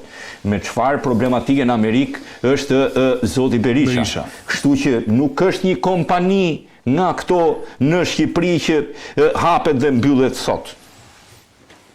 Dhe unë mendoj që kjo do ta çojë zotin Berisha deri në një heqje të plot të nëngratës. Tani ne lidhemi. Po thua që do heqin nëngratën kjo? Besoj se po. Do ndihmoj, thua. Do ta ndihmoj. E qartë. Besoj që nëse zoti Berisha do të drejtojë nuk e di zgjedhjet bashkiake të vitit 2027, besoj nuk do ta ketë këtë. Po ky është perceptim personal. Është personal, sigurisht. Merremi me çështjen e se të gjithë thonë ku I gjetë lekët. Se këtu është I gjithë problemi. Kjo është pyetja tani. Se prandaj thash Begës si part, domethënë shteti jep një X kuotë në vit që mund të jetë po themi 800.000 euro në parti. Paguan Partia Demokratike, po jo më këtu është ndryshimi më. Ki paguan Partia Demokratike këtu. Këto I paguan një individ. Jo, këtë histori jo, për të qenë korrekt, por them që një individ I caktuar, një biznesmen, I cili ka gjithë drejtën e zotit, nëse ka një adhurim ndaj një personi politik, ta ndihmojë në këtë. Dhe ajo është, ai paguan rreth $200.000 në muaj për këtë kontratë. Ai ka këto $200.000, ai vjedh këto $200.000. Punë e tij kjo. Se jo, nuk është punë e tij, është punë e thesarit të shtetit. Atje. Mbaron punë thesari I shtetit, s'ka nevojë për Altin Dumanin këtu, domethënë të gjej lekët e atij në Amerikë, më qafsh. Prallat e këtyre. Po s'ka nevojë ai që të shkoj Dumani me I gjet ku I gjeti këto $200.000. Se nuk po flasim këtu po bëhet sikur se kanë marrë Super Gjiro, këta kujtojnë se ndonjëherë do ndihmojnë dhe FBI-n tani në po çmë kjo histori domethënë. Ai e thot atë fjali dhe gabim që e thot. Spaku. Po për çfarë? Në fushat elektorale. Ne po e verifikojmë. Cila është e drejta jote e verifikimit? Nëse kjo më pyet domethënë. Nëse kjo ka një problematik, ty do ta sillte thesari I shtetit amerikan. Dhe do ta dërgonte me post në ambientet e SPAK. Ndoshta edhe vetë kompania atje mund të shpretë dyshimet për mënyrën e ardhes parave që deklaron tek, sepse kjo deklarohet tek fara. Se di që çdo gjë ka lidhje vetëm me Shtetet e Bashkuara të Amerikës dhe me territorin e Shteteve të Bashkuara të Amerikës. Po është njësoj sikur dikush një adhurusi imi në Amerikë thot do t'i dërgoj këtij djalit se e pëlqej, kaq para. Dhe ti të më thuash mua, do të fus në verifikim dhe në tim, pse ti dha ky këto? Verifikim dhe tim e nis Amerika. A mund ta bëj? Mua më erdhën. Mund ta bëj paralelizmin kështu që nëse larg qofsh shtrohem diku në spital dhe kam një faturë të kopshme diku tek 50.000 euro se paguaj dot, del dikush atje që ma paguan faturën në spital dhe unë kthehemi shëruar në Shqipëri. Jemi okay me këtë? Tani pse këtu bëhen hetimet, se kush ti pagoi ty në Amerikë, jo në Amerikë. Po ku ple Amerika të futësh ti parat zeza shumë, edhe ta kthesh në... Ajo është krimi më I madh atje. Kemi në rastin e Lulzim Bashës atje. Mori 5 damka për ato, që si dinte fare nga po hynin nga po dilnin ato parat. Unë nuk mendoj që dhe në këtë rast është bërë një, por e kanë shtetet ata në afane që ato nuk ishin para. Jo s'pagu, e ato edhe prokuroria këtu. Historinë e Bashës. Po e gjeti thesari I shtetit. Leje më ta gjeti thesari I shtetit amerikan, departamenti thesarit. Ajo gjen çdo gjë. Ajo gjen në rekord çdo cent që futet I pa deklaruar dhe I pa lishëm në Shtetet e Bashkuara të Amerikës. Donat Çoka u ngrit Altini me dy prokurorët e vet, na gjeka tani se kush është burimi këtyre $6 milion dollarëve. S'ka lidhje, është kontratë lobimi në Shtetet e Bashkuara të Amerikës. Këtu vlla ti gjej, nëse do, gjej me çfarë po e bën fushatën Partia Demokratike. Me çfarë po e bën fushatën Partia Socialiste. Këto janë ato që janë në tagrin tënd të hetimit. Kjo është në tagrin e departamentit thesarit. Dërgoi Amerika një letër porosi, e mbylli dhe e dërgoi, të lutem, kamja $6 milion, urdhom I zgjidh I çik, se nuk po kam një dyshim timin, është I tjetër çështje. Kjo është pse dhe media domethënë duke u ndikuar në mënyrë politike duke qenë se jemi në një fushat, fillon thot ku I gjetën, si u gjetën, pse I gjeti, njëri thot alpinist, tjetri thot ku I gjeti ky parat, një histori e cila shkon politike pastaj. Shkon politike më.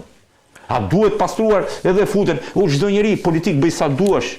Unë nuk e kam fare, nuk di kush është I majt. Nuk I pëlqen që Sali Berishës I gjet në ngalla. Dikush është I djathtë dhe I pëlqen një gjë të tillë, dikush është edhe I djathtë dhe brenda aty dhe nuk I pëlqen ti iki. Por kjo është një histori tjetër. Ne po flasim në atë që ndodh. Dhe tani duke qenë se nuk e kundërshtojnë dot, që të gjithë janë me këtë, ja se do ta jetoj spaku dhe do ta gjej. Po çfarë do jetoj spaku se këtë nuk di. Më thënë ky tim s'po dhon gjë fare. Ky verifikim sa. Kë do jetoj? Atë në Amerikë. Çfarë do t'i thotë Thesarit, më thuj çik se ku I gjeti parat aty. Pika gjet Thesaria dhe s'ka punë spaku me lekët aty. Ka një problem në këtë mes. Besoj që amerikanët do na thonë shumë shpejt. Por ata që e drejtojnë pikërisht atje ku është paguar kontrata e lobimit, pikërisht atë lobues, janë njerëzit me staturën politike aktuale më të fortë në Shtetet e Bashkuara të Amerikës. Dhe nuk mendoj që nuk do t'i verifikonin këto para dhe nuk mendoj që do t'i merrnin këto para pa një miratim të thesarit të shtetit. Të departamentit të verifikimi të burimit pasurisë personit I cili dhuron paratë. Se kështu ata bëjnë gjithmonë verifikime. Po. Se shkon dhe çuni El Chapos nesër.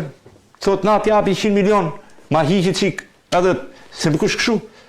Dhe nuk mund të marrësh firmën më të ndaja. Kjo është një ndër firmat më serioze atje. Dhe përderisa firma serioze e ka pranuar një gjë të tillë, besoj që nuk mendoj që ka gjetur se kjo është logjika. Disi them, e kam lexuar, domethënë, edhe për ta shtendosur pak te publiku, domethënë mënyrën e kam lexuar në faqet e automjeteve në Itali. Shiko, Ferrari është ëndra e gjithëve. E kanë një. Që të kesh I Ferrari e dikush. Po. Mirë po, Ferrari nuk është nga makinat më të shitura. Për një arsye, nuk I shitet kurrë një njeriu I cili nuk I dihet nga I buron pasuria. Në të kundërt, Ferrari mund të hapte një fabrik në Meksik. Edhe bënte namin atje. Bënte namin, se ata e udhërojnë. Ferrari. Mirë, po nuk lejon kërkënd. Dhe çdo njeri që ja shet do një miratim nga një biznesmen I cili ka patur më përpara një Ferrari. Kështu dhe rasti kompanisë. Kështu e ka ruajtur në 100 vitet e saj markën e saj. Se në të kundërt nuk do kishte lac, trafikant dhe çdo lloj personazhi në botë që nuk do kishte një. Këtu në Shqipëri do na merrnin para me Ferrari. Jo, në Ferrari ata që kanë, ka një gjë. Ti mund ta marrësh me qira dikund. Edhe bën xhiro. Ose do të jesh një biznesmen I cili nuk I ndalohet biznesmenëve që para në këtë logjikë shpjegova në këtë lloj forme kontra. Mundet që ti ta përftosh një Ferrari në dorën e tretë, por njeriu që ta ka shitur ty pa lajmëruar Ferrarin se kush e bleu, ti nuk blen dot më Ferrari gjithjetën tënde dhe ja përjashtuar si një klient I saj. Se ti mund ta blesh dhe ja shet dikujt tjetër, se pastaj e ke pronë tënden. Por nëse ti ja jep, se ka disa trafikantë, kështu I marrin ata në Meksik. Trafikantët e mëdhenj të drogës me dorën e dytë. Ama njeriu që e ka blerë në një moment, hiqet përfundimisht e drejta për të qenë një klient.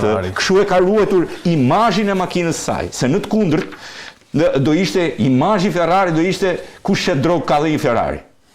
Jo, që t'jetë dikush në jetë, do të kesh patjetër një Ferrari. Dhe kjo është logjika në cilën nuk mendoj që një kompani e tillë ka që madhe të pranoj para. Dhe dikush në një moshë të vjetër, me një emigrim prej shumë kohësh në Amerikë, me një familje normale. Pse do t'i futej një historie që të përfundonte në Shtetet e Bashkuara të Amerikës duke qenë një biznesmen, jo I madh, po biznesmen, pse do t'i futej një historie në Amerikë për të hyrë në përjetime në Shtetet e Bashkuara të Amerikës, për të hyrë në halle, për të prishur qetësinë e tij juridike me një kontratë që lekët ku di unë nuk do t'i kishte në burime të ligjshme. Si do ndodhte një gjë e tillë? Se po t'ishte në një 18 vjeç, po thoshte hajt ta bëj. Po zotëria është mendoj unë, dhe përderisa kontrata I është parë nga avokatët e lobimit që është kërkuar se cila është gjendja e tij financiare, se si ka krijuar këto financa, se me çfarë merret në një. Dhe sheti I pjesë të madhe të medias. Që po ulëm tonë, se shiko se duket se është kjo kontrata këtu, se ky është marrë nga I gjeti si I gjeti. Do gjejnë këta, po për t'i gjetur kur kush nga këta nuk I jep kompania vet $2.000 me shku në Amerikë me pyet në një. Me investigu pak më. Me investigu. Hipi pra avionit, hipi avionit dhe shko gjeje atje. Nga Tirana thot, njoni thot, e di unë që është kështu, njoni domethënë na çmendën e çun cilësinë e informacionit në këtë vend, cilësinë e çdo gjëje në gazetari. Sepse janë ata po politika I ndërsen edhe në pronarët e medias edhe e degradojnë debatin. Do të them vetëm do të shtoj. Pra, çdo kontratë është e likshme. Deklarohet si në fillim, si në fund. Pra edhe kjo kontratë do deklarohet. Po edhe tash aty ku është përpiluar është deklaruar. Dhe ajo dali si burime dhe të gjitha persona që kanë marrë përsipër ta bëjnë këtë veprim, këtë marrëveshje, këtë kontratë, e din këtë histori. Tani këtu Spaku shkon do të marrë të informacione deri në Amerikë departamenti I Amerikanit Thesarit? Po, ti përmende që ne kemi patur raste edhe për njerëz që janë mjekor aty që kanë paguar qindra mijëra dollar, e patur edhe raste të tjera në Amerikë dhe ne në fakt nuk kemi informacion se si kanë shkuar këto gjëra. Por fare mirë, Spaku mund të përdori letër porosin, marrë nga këto autoritetet dhe ato do të jenë shumë korrekt që kuptim të ligjit të kthejnë përgjigje. Dhe kjo është, domethënë kjo është verifikimi. Kjo është verifikimi. Domethënë në qoftë, më fal, mbego për ta thjeshtuar për publikun këtë histori.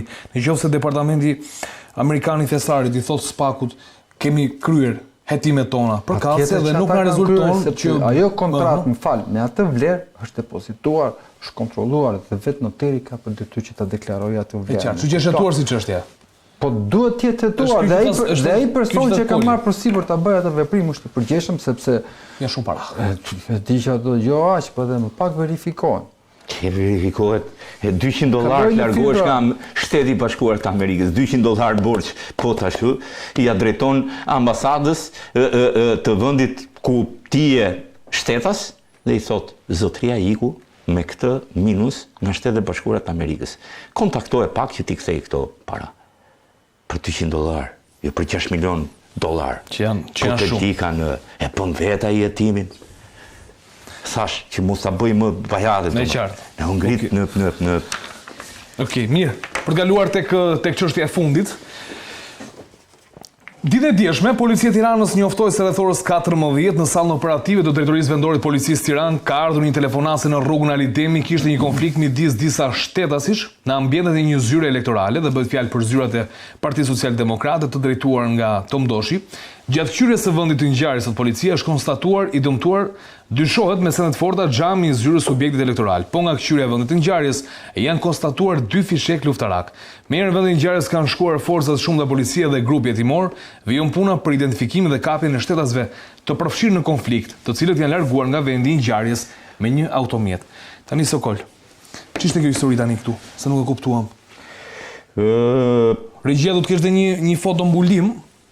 Është një hetim, ajo që dihet është nuk ka lidhje fare me pavarësisht se konflikti ndodhur brenda subjektit Partia Social-Demokrate nuk ka lidhje fare me atë si subjekt, nuk ka lidhje fare me zgjedhjet, nuk ka lidhje me veprimtarinë politike të Tom Doshit, Partisë Social-Demokrate. Ajo ka lidhje me një tjetër person këtu tani është dyshuar që ka diçka në dorë, për fol për armë. Armë është. Ndoshta armë është. Armë. Aty I kanë rënë, nuk ka qelluar. I kanë rënë në mbushje sipër ata 2 fishekët. A nuk ka qelluar, thjesht I kanë rënë në mbushje sipër. Domethënë, derisa I kanë rënë, janë gjetur 2 fishek, kjo është logjika. Ajo nuk duhet të qartë, duhet të jetë armë sepse ne armë, po ta bësh me janë konstatuar 2 fishek, nuk thot prella në kuptimin që jo gëzhoja. Ajo është një nga automatikët, mendoj që kur e ka, ajo është një automatik që mund të ketë hyrë në Shqipëri përpara 2 dekadash. Aq I vjetër është si model. Edhe sjellja është bërë si para 2 dekadash. Nuk kemi mundësi tani që ta hapim, po ti bëjmë një Ç'është diferencë domethënë një person I ulur ndoshta në qetësinë e vet edhe tjetri me armë, domethënë nuk e di se burimin e konfliktit. Po janë të gjithë shiko, nuk çuditet. Natyrshmëri. Jo. Përveç natyrshmërisë, është një histori lagje. Po shikom o sekond. Domethënë që ti ndoshta të shpjegoj publikut. I ulur qetësisht, dikush ka parkuar bicikletën, lagje, personi me armë në dorë. Thon vetëm kur e shikon këtë lloj pamje, thon kjo është Shqipëria. Nuk është kjo. Domethënë Shiko, kur them histori lagje, edhe po t'isha unë ashtu do ta shifja. Sepse ti një banor të lagjes. Kjo është historia. Edhe po thua që shumë me të lloj qetësie, që e di që ai mban atë armë. Jo, e di që s'ka punë me të. Se e një, apo jo? Kjo është. Po lagjes ne i njohim, po pra, ti e di me është njësoj sikur ti je i ulur aty dhe komshiu jot të jetë me një armë. Dhe ti po e sheh dhe mendon që me kë e ka ky konfliktin. Me muska ti, pra. Me muska se ti shkon mirë. Po. Ja, kjo është historia, nuk mund ta shpjegojmë në këtë lloj forme që ai e njeh dhe e di që s'ka gjë me të. Kjo është historia e lagjes sepse të gjithë i njohin të gjithë. Edhe bëhet fjalë për rrugën ndoshta është në paqartë, është në tim sipër. Shemsi Haka në Tiranë, shlagja Ali Demi është tërësisht një histori personale midis dy të rinjve, dhe më pas babai ka ardhur për të sqaruar një bisedë, por me sa duket sqarimin e ka patur me armë. Edhe nuk e ka patur sqarimin me, duke qenë se njeriu i cili kërkonte ishte brenda asaj zyre elektorale, nuk e ndaloi një gjë tillë dhe u fut në këtë zyrë elektorale. Kjo është domethënë nuk është se na lidhet me çështje fushate, me çështje elektorale. Nuk është se nuk e njihte personin në fjalë, e njihte dhe nuk është se shkoi në mënyrë rastësore. Dhe mendoj që nuk e di pastaj këto janë histori tjera i përkasin hetimit, u largua nga vendngjarja dhe nuk u arrit të kapi. Policia ka vajtur pas një telefonate, se dikush ka telefonuar sallën operative. Ka telefonuar, kështu njofton dhe policia zyrtarisht. E ka telefonuar atë 30 minuta me vonesë, pasi ka ndodhur, nuk e di arsyen pse është lajmëruar me kaq vonesë. Dëmi ishte vetëm shkatrimi i xhamave, se çfarë ndodhi atje pastaj brenda në ato dhomë kur kush nuk e di, kanë zgjidhur vetë ato historitë në këtë pikë apo ato që di, domethënë është thjesht që është një çështje totalisht personale, siç mund të krijohet një konflikt brenda një lagjeje ku të rinjt mund të jetë në qendër interneti, mund të fare zyrë elektorale, po themi. Mund të ishte pavarësisht, por personi që po kërkonte ishte futur në një zyrë elektorale dhe kjo është arsyeja. Se duhet jemi shumë korrekt që mos t'i veshim, domethënë që është konfushate, mos t'i veshim ai po kërkonte, të cilin ai po kërkonte, ishte futur në një zyrë elektorale. Lloji pastaj po t'i bëjë një zmadhim fotos, do duke qartë që ajo është një armë. Dhe prej kësaj arme nuk ka patur qitje sipas policisë, se vajti në vendngjarje, aty kanë rënë 2 fishek, të cilët janë të pa shpërthyer, pa qitje, domethënë. Fishekët duhet që të kenë rënë gjatë kohës që i ka patur në fole, por mos harrojmë që mundet që dhe për t'i hequr nga folea, që mos ta ketë armën e mbushur, sepse nuk ka dashur të qelloj, duke i hequr nga folea kanë rënë në tokë. Se kjo është një nga arsyet, se po donte do qellonte, me që e nxori armën edhe tani edhe akuza që mund të jetë ngritur është nuk e di tani do ketë tentativë vrasje apo jo, a do ketë vetëm marrëmbajtje palije në këtë rast, se di që nuk ka qelluar pavarësisht se ka kanosje me armë, ka dhe kanosje me armë vepër penale, kështu që kanosje, kështu që mund të pastaj ajo i përket se atë pastaj e vlerëson prokurori se çfarë ai ka në kokën e tij për të ndërtuar dhe për të ngritur si akuzë. Qartë. Faleminderit Sokol. Bego tani më thuaj. Se unë vetëm kur e pash të çudi e madhe kjo foto. Kështu e kam patë të gjithë. Edhe faktën perceptimi ndoshta të gjithë jo se ca mund të duket krejt normale, ëh. Mos ti normalizojmë, nuk besoj që i duket njëri. Po mund të ketë nga ata se ata që bëjnë gjëra të tilla për ata është normale.